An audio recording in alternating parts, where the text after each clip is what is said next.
So in the last session, we looked at automation and how it relates to lead generation. So if you're a business and you're trying to get more people into your company, then the best way to do it is to use automation to build that lead generation business on the lead generation arm. Now, we're enhancing yesterday's functionality to include ChatGPT and a lot more AI features. So let's go through the design so that we'll be reminded of what we developed yesterday.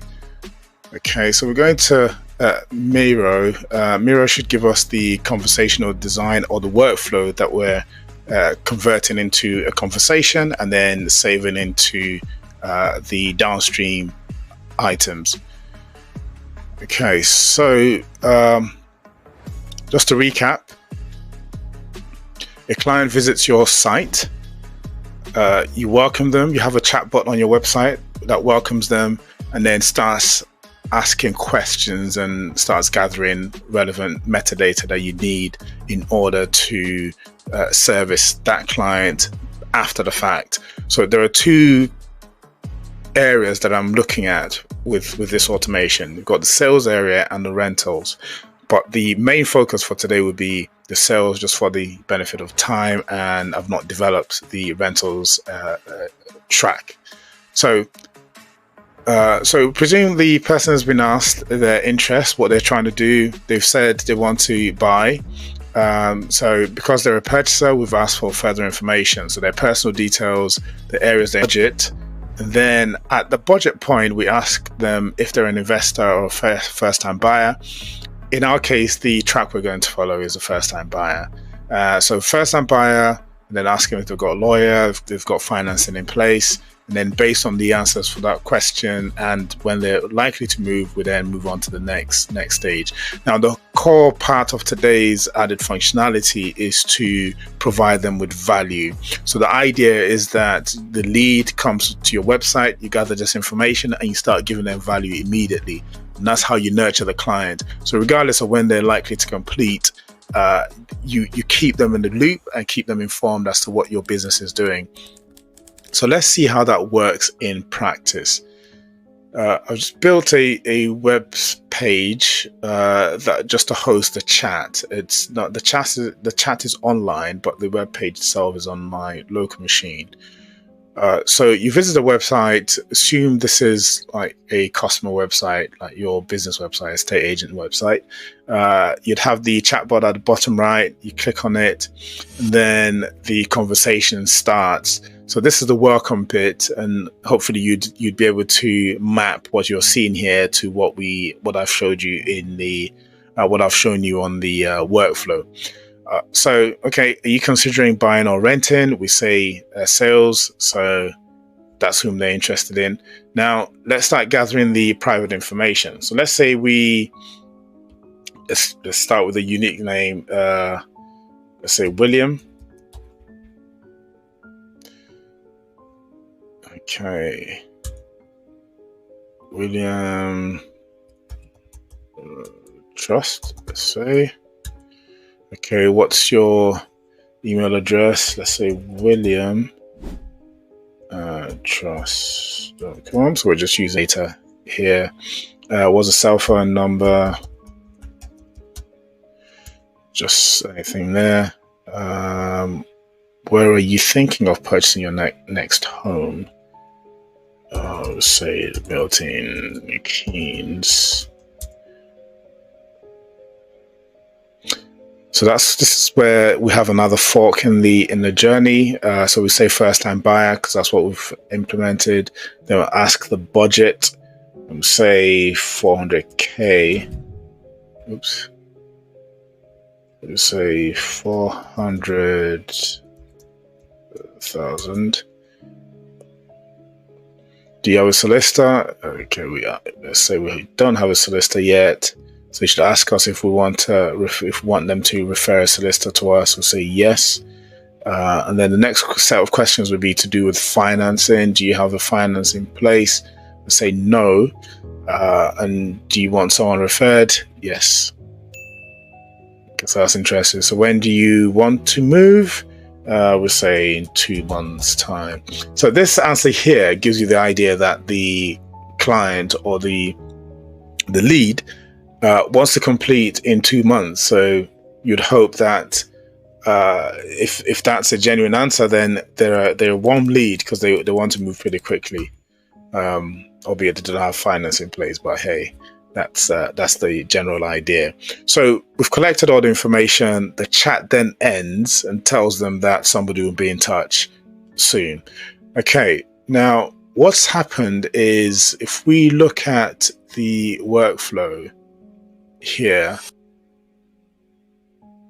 so the workflow is such that this kicks in, this webhook receives all the information that was sent by the chatbot, goes into the webhook then passes the information and presents it in a clean, neat way to the Google Sheet. So the Google Sheet registers this information, and we can have a look at that now.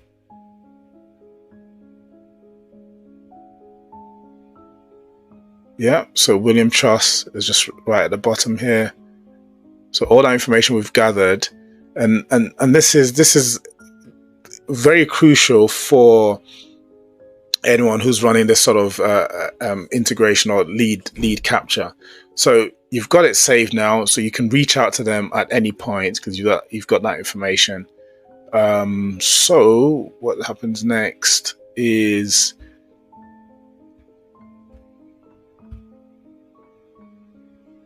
okay, so it's gone through this process, the sheets, and then you'd hope that it's gone through the chatbot, not hope, but I should have, because that's the workflow. So it's gone through the chatbot here, or ChatGPT. It's taking a while to load up. So here's the information I've asked it to look at. So this first module in this scenario is just trying to parse the information that has been provided by the chatbot.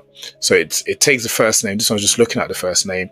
Takes the first name and makes sure that it's capitalized correctly. So once that's done, information gets passed to the ChatGPT itself. And ChatGPT here, this model that I'm using for this second stage is the GPT-4, and the purpose for that is that GPT-4 is a much better model than GPT 3.5, and I'm using this to create the information or the report that will be sent to William in this case. So let's have a look here. So I'm defining the prompt. So with the system, with system prompt, I'm saying that you're to act as a real estate agent that has 20 years experience, and you're there to help younger purchasers get onto the property ladder. And then I define the different values that this conversation is likely to receive from the webhook. So the first name, last name, areas of interest, all of that information that we gathered from the chatbot. And then I should produce the information, which bit of the fields that it receives relates to which aspect of the information that it will be utilizing. So like first name, last name, the budget, and whether they've got a mortgage broker and that sort of information. All of that feeds into the prompt. And then with the prompt, I define specific rules that they must be adhered to. So that's all we've got there. And then once this is processed, everything gets passed to the document. And document is responsible for creating the PDF that we will eventually email to the client. Now, I've done all the mapping previously. We can see, right, okay, so let's close this. Okay.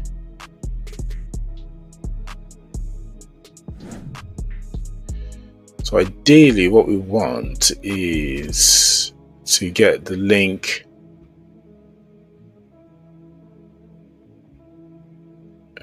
the link. If we go back to the non-edit page,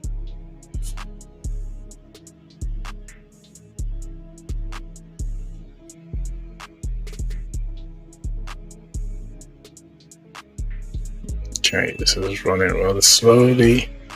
Okay, so that scenario is saved. Right.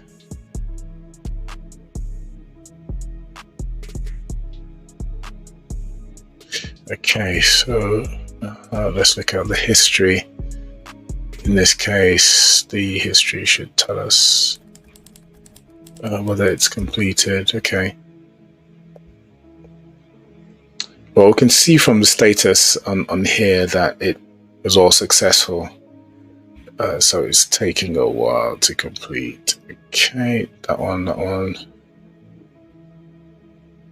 Let's see what's going in the details.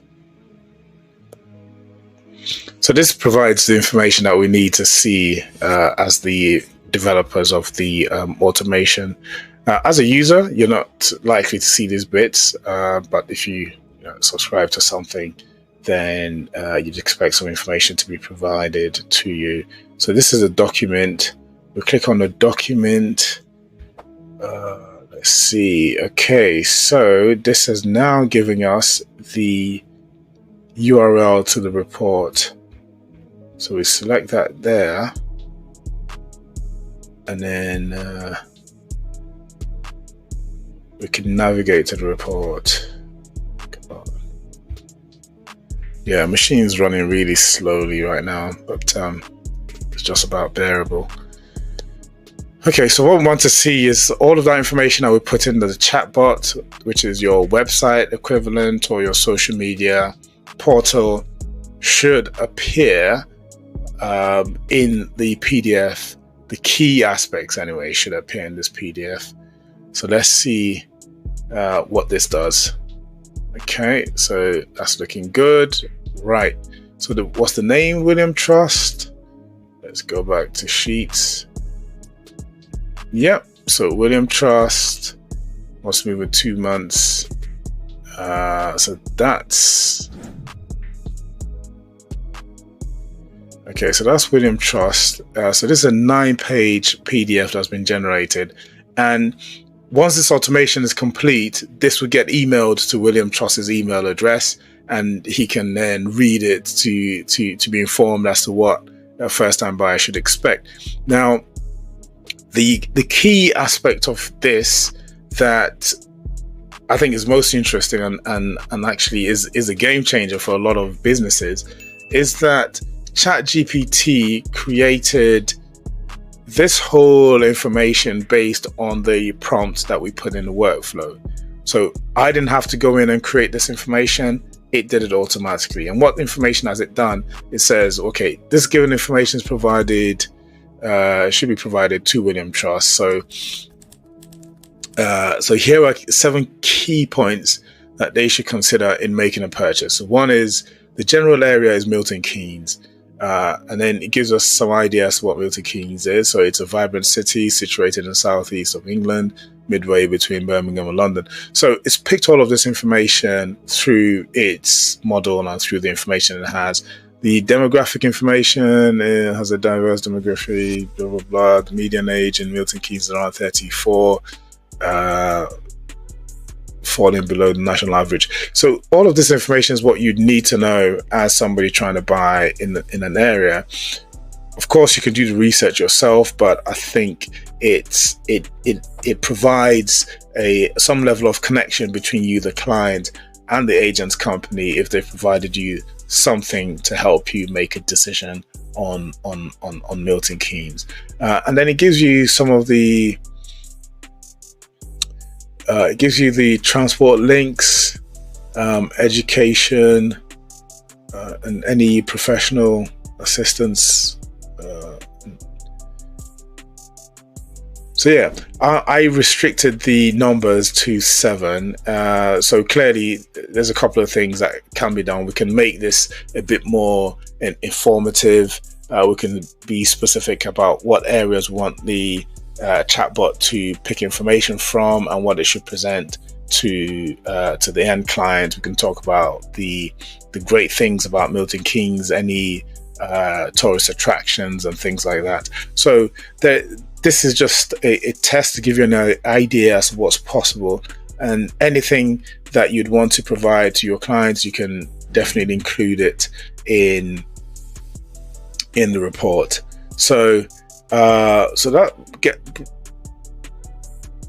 that's it really. That brings us to the end of today's session. We'll keep building on this chatbot so you can see other things that it's capable of doing. So for instance, this PDF has been produced. Now the idea isn't for it to sit in the workflow or in the scenario. The idea is for this to be emailed to the client, and then the client hopefully would respond, and then you keep them engaged or keep them added to different aspects of your campaigns.